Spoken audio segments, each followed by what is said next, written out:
Mónica Macha, ¿estás ahí? Sí, estoy acá.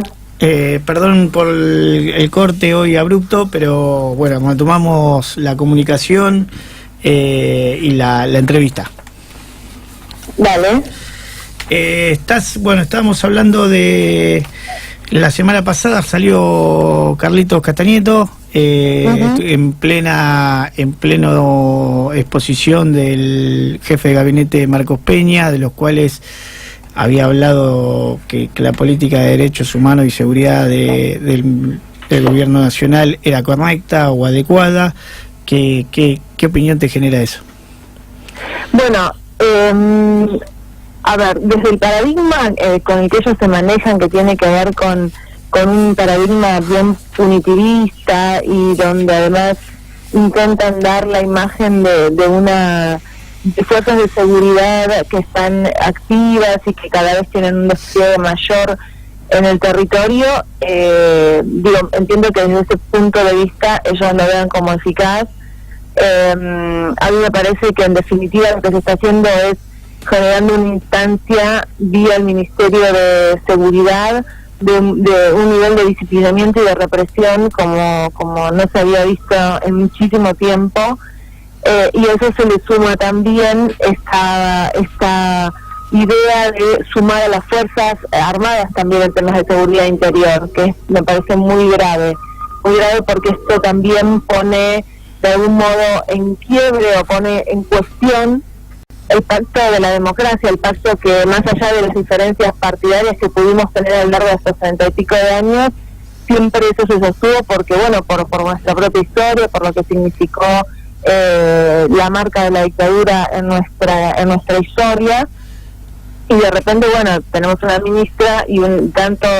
ministra de Seguridad y un ministro de Defensa que plantean esta vuelta a poner en quiebre y en riesgo ese pacto y a pensar a las fuerzas de seguridad, a las Fuerzas Armadas entonces,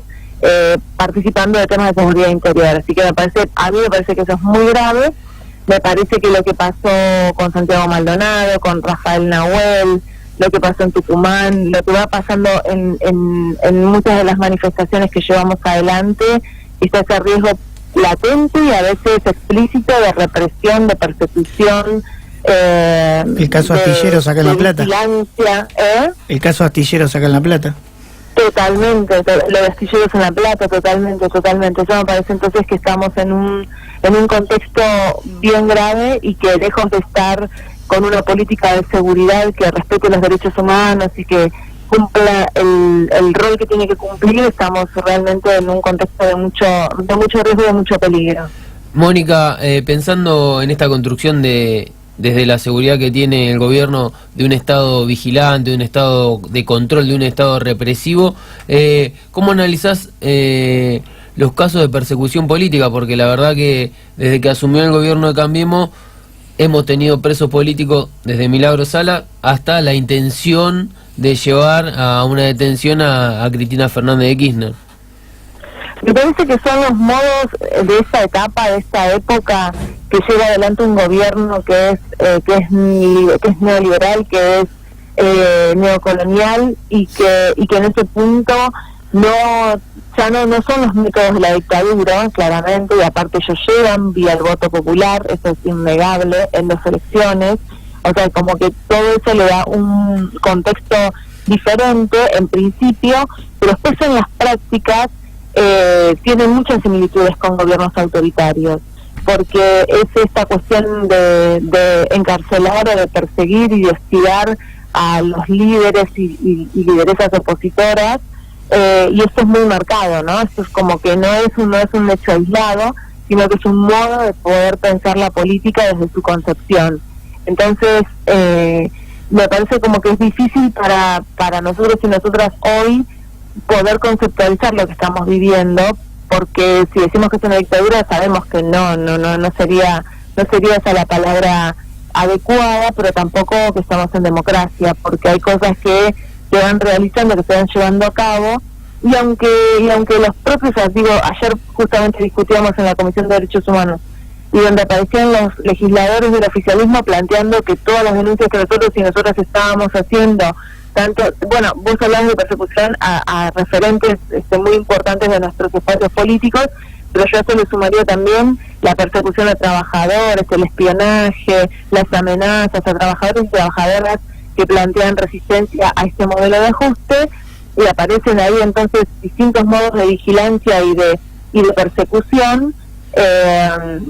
Bueno, el oficialismo tratando de decir que esos eran hechos aislados y nosotros tratando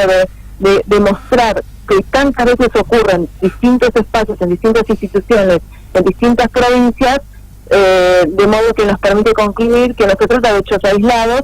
sino de un modo sistemático de llevar adelante este modelo de vigilancia y hostigamiento, que en definitiva lo que intenta es generar un disciplinamiento para poder avanzar con una política económica y social que es de mucho padecimiento para el pueblo, de mucho padecimiento de tener que estar pensando cómo se llega, no ya ni siquiera a fin de mes, cómo se llega a los primeros 15 días y cómo se sobrevive después, teniendo una vida y un contexto que en el mejor de los casos permite resolver las cuestiones más básicas de cada familia, en el mejor de los casos, porque también sabemos de muchísimas familias que hoy están con muchas dificultades para poder cumplir esas metas. Mónica, Julio Geribaldi te saluda, ¿cómo estás? ¿Qué tal? Muy bien. Ese contexto que tratabas de darle tiene que ver con que se trata de una política que se aplica a nivel continental y ese ejemplo que tratabas de encontrar en casos de persecución también a militantes de base, lo expresan tal vez como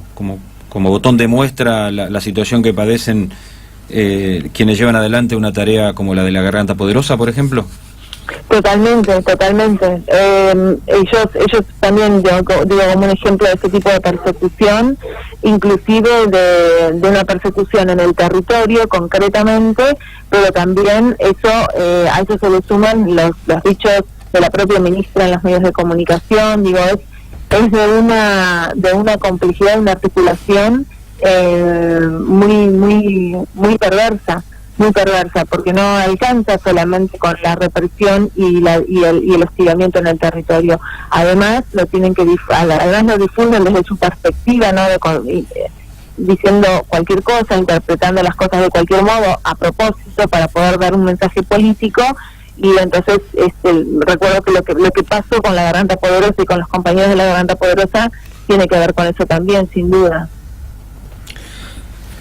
Estamos charlando con Mónica Machas, diputada nacional de Unidad Ciudadana, la estamos entrevistando sobre los temas del momento y te podemos proponer, Mónica, salir un poco de estos temas y meternos en algo que se viene este fin de semana y que sé que te toca de alguna manera muy de cerca. Hay un encuentro nacional de mujeres, es el primero, decía yo hace un rato, que va a la Patagonia, es el 33º, es una construcción que tiene toda una historia. ¿Qué te moviliza si yo te planteo esto? Bueno, hay una historia, como vos decías, una historia que se fue construyendo muy desde abajo, muy de a poco, 33 años de construcción y cada vez con la participación de más y más mujeres. En el caso nuestra comunidad ciudadana también ya llevamos varios años participando y eso también me parece que es para enriquecer nuestro espacio político, como organización, como distintas organizaciones y partidos políticos que vamos incorporando a la perspectiva del feminismo, pero articulándola siempre también con la idea de la justicia social, con la necesidad de la justicia social, ¿no? Como trabajando la desigualdad de género articulada con la desigualdad de clase, y que la posibilidad de construir un territorio más igualitario no alcanza con que esa igualdad se juegue solamente en el género, sino que también que va de la mano de la igualdad de clase social, y que me parece que esa es parte de nuestra construcción también, ¿no? Y que lo tenemos que cuidar eso. Me parece que frente puede haber una intencionalidad a veces de querer analizar determinadas luchas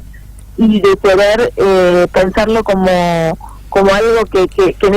esa cuestión inorgánica y en esa cosa que va como el concepto de la marea, que me parece interesante para pensar muchas cosas a favor y cosas en contra, ¿no? La marea feminista como esa cantidad de mujeres que se han movilizado en estos meses por la legalización del aborto, y que lo hemos visto como un espacio de militancia y de lucha y de interpelación, no solamente en la plaza o en los lugares donde hubo movilización, sino también en las propias instituciones donde las mujeres están o estudiando, trabajando, participando, las denuncias que empiezan a aparecer vinculadas a situaciones del presente y del pasado porque tienen que ver con desigualdades y con violencias de género.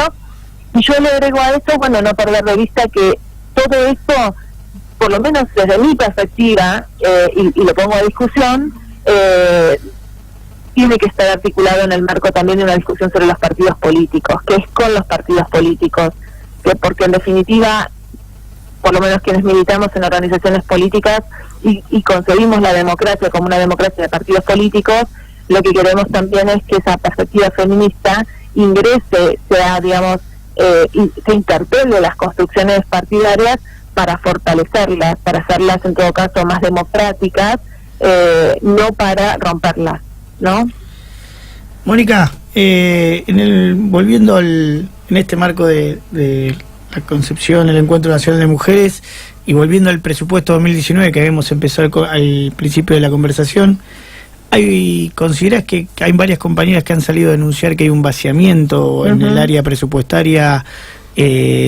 por la temática, por el tema de reducir la cantidad de femicidios y de concientizar? Creemos que nosotros acá también creemos que hay una clara reducción en materia de defensa de la mujer.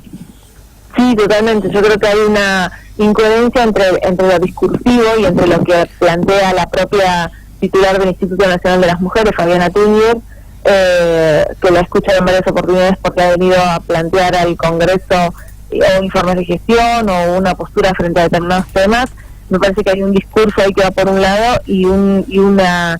vaciamiento de las políticas vinculadas a trabajar sobre la igualdad de género que va por el otro, porque eso lo vemos en los distintos presupuestos. Ahora lo veo a nivel nacional, hasta hace un tiempo lo veía también en la provincia de Buenos Aires más concretamente, y lo que vemos ahí también es una reducción permanente de este presupuesto. Hoy nosotros lo estamos analizando, inclusive en términos nominales, no lo estamos, a eso hay que sumarle, mejor dicho, el efecto de la inflación. Y ya tomándolo nominalmente, comparando 2018 con 2019, ya ahí hay una reducción. Si eso se le suma, por eso digo, a la inflación, todavía es una reducción mayor. Entonces, por supuesto que se están vaciando las políticas, por supuesto que se está dejando toda una instancia, si se quiere, más discursiva, declarativa, pero que no se consolida y no se puede concretar con políticas, porque justamente lo que están haciendo es una retirada del Estado como garante de derechos en muchísimas áreas y entonces también en políticas de género. Mónica, pensando en el presupuesto de 2019, ¿cómo impacta este nuevo acuerdo del gobierno con el FMI pidiendo casi 65.000 millones de dólares de cara a la deuda, a lo que sabemos que van a ser 6.000 millones de pesos del presupuesto 2019 en pago en intereses? Tiene una doble afectación. Por un lado, el achicamiento de lo que estamos hablando recién, ¿no? La reducción de los presupuestos en todas las áreas de las cuales el Estado tiene que hacerse cargo. En eso ya lo vemos así concretamente, y también en relación a un capítulo que está vinculado al pago lo único que crece es el pago de intereses de la deuda. Ahí sí hay aumento. Entonces, digamos, por esas dos cuestiones, o por el achique de las políticas o por el incremento de presupuesto que va al pago de intereses de la deuda, podemos ver los efectos del acuerdo con el FMI y podemos ver cuán perjudicial es eso para el pueblo argentino en su totalidad. Mónica, hoy le preguntamos, estaba el diputado provincial Guillermo Escudero, le preguntamos sobre la importancia que tiene y la reducción, el gran ajuste del presupuesto nacional se está dando en la provincia de Buenos Aires. Vos como bonaerense de la primera sección, de la ciudad de Morón, ¿cómo lo ves? Y también se siente todo el tiempo porque además de que nosotros teníamos de algún modo una estructura de mucho acompañamiento a las familias más vulnerables, teníamos partimos de una concepción que plantea las violencias o las situaciones de vulnerabilidad como situaciones que están encadenadas y que por lo tanto necesitan de parte del Estado una respuesta compleja e integral. Que más allá de las palabras, eso significa poner a todo un municipio en clave de poder dar respuesta a problemáticas que no se resuelven ya por áreas, por las áreas típicas del Estado, que hay que ahí hacer todo un esfuerzo y un modo de gestionar diferente. Y eso nosotros lo estábamos construyendo en Morón, y lo que vemos con el gobierno de acá a nivel municipal es cómo todo eso se fue desarmando desde la quita de acompañamiento del presupuesto municipal y también del presupuesto provincial. Y por ejemplo asistimos ayer, hubo una inauguración de un tramo del Metrobús en un sector del territorio de Morón por donde son pocas las paradas, pasan 2 líneas, se destruyó un parque lineal que se había hecho en la gestión nuestra, y un parque lineal que además los vecinos de la zona de Aedo disfrutaban mucho porque era un espacio para que los pibes puedan jugar, la gente que pasaba ahí las tardes, ahora digo que viene llega la primavera, el verano, eran espacios para pensar el uso del espacio público como un uso comunitario, y lo destruyeron. Ese parque lineal fue una de las últimas acciones que nosotros hicimos a nuestro gobierno, así que estoy hablando del 2014, 2015, lo destruyeron todo, hicieron un metrobús que no tiene mucho sentido para esa zona, y creo que es la única obra que hicieron hasta el momento, porque claro, también como hay una chique en el presupuesto para infraestructura, lo que aparece, además de salirse de todo lo que es la política sociosanitaria o la política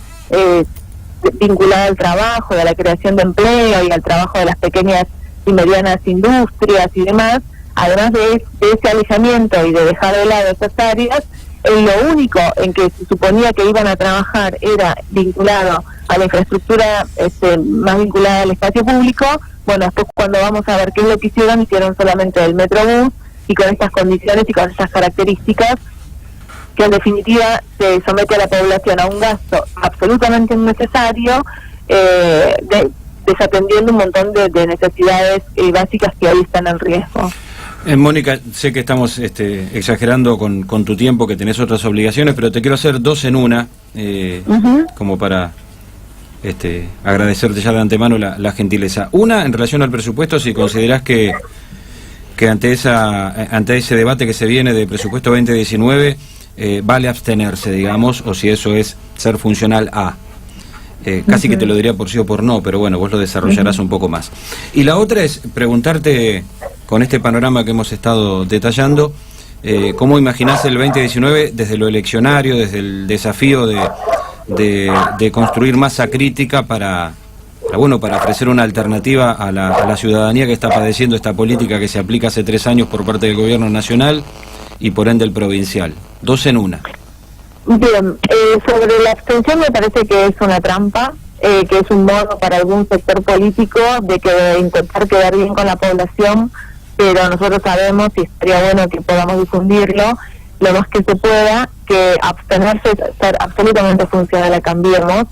porque en definitiva se está generando una situación de quórum,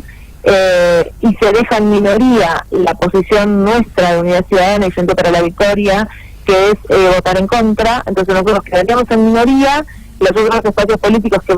fueran a abstener darían la posibilidad del quórum y del tratamiento del proyecto, y generarían que así Cambiemos estuviese aún en esa división, digamos, y en esas distintas posiciones, que Cambiemos logre la mayoría votando a favor. Entonces la abstención es absolutamente funcional a Cambiemos, y a que Cambiemos pueda aprobar el presupuesto, con lo cual quien se plantee como opositor al gobierno me parece que no tiene mucha más alternativa que votar en contra, si realmente quiere posicionarse en ese lugar y quiere dar ese mensaje a la sociedad. Lo demás es pura trampa y es engaño. Y sobre la posibilidad de cómo pienso las elecciones o el armado, la construcción política hacia 2019, me parece que es un tema para seguir pensándolo y seguir, mientras tanto, tender puentes, poder conversar con todos los sectores, pero yo siempre creo que la unidad tiene que ver en función a un programa y a un conjunto de ideas. La unidad en sí misma, como la sumatoria de distintos espacios, no nos va a dar per se la posibilidad de ganarle a Cambiemos, y mucho menos la posibilidad de generar una transformación como la que va a necesitar la Argentina una vez que Cambiemos termine su gobierno, porque la destrucción que ellos llevaron en pocos años es demasiado profunda, va a implicar un posicionamiento de quien le toque gobernar, si quiere verdaderamente transformar la Argentina y recuperarla como un país soberano, con independencia y con justicia social. Bueno, va a significar poder definir las políticas que ese país va a necesitar, y que va a estar tocando intereses, porque a mí me parece que la idea de que a veces inclusive sobre la que machacó mucho Cambiemos, que es la del diálogo y demás, no estoy en contra del diálogo, me parece que hay que dialogar entre todos y poder generar esos ámbitos, pero partiendo de la base de que gobernar es gobernar sobre conflictos, y esos conflictos implican una puja de intereses, y que entonces cuando alguien gobierna toma partido, no es neutral, toma partido por una de esas partes en conflicto. Este gobierno obviamente toma partido, y lo vemos muy fuertemente ahora con el debate sobre el aumento del gas. Este gobierno toma partido por el capital concentrado.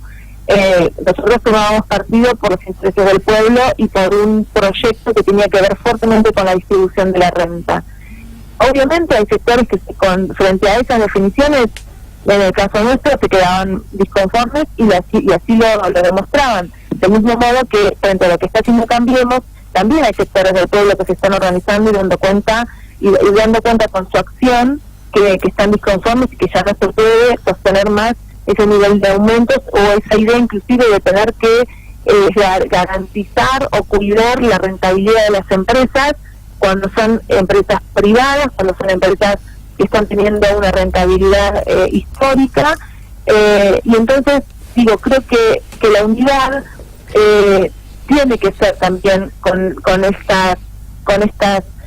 líneas de pensamiento para mí, porque si no es un rejunte que no está bueno, que no permite construir esa soberanía que necesitamos, que sigue siendo funcional a estos sectores del capital concentrado, porque en definitiva buscarán cambiar una cara un poco más política, con mediación política, tal vez no tan dramáticamente empresarial como es Macri, pero para sostener la misma situación del país, y eso es lo que nosotros no podemos permitir, o por lo menos si habrá que ver qué es lo que define la mayoría, pero nosotros me parece que como espacio político no deberíamos ser de ningún modo funcionales a una construcción donde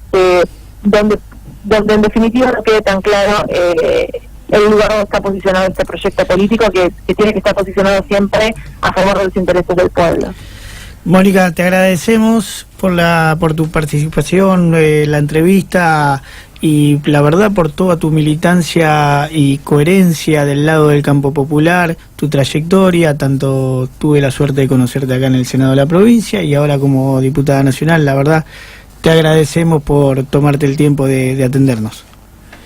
Bueno, yo les agradezco mucho, les deseo lo mejor con el programa, y bueno, y cuando quieran, a disposición para que sigamos pensando nuestra Argentina. Muchas gracias, Mónica. Les mando un beso. Te mando un beso. Bueno, nuevamente cerramos el programa, ¿no?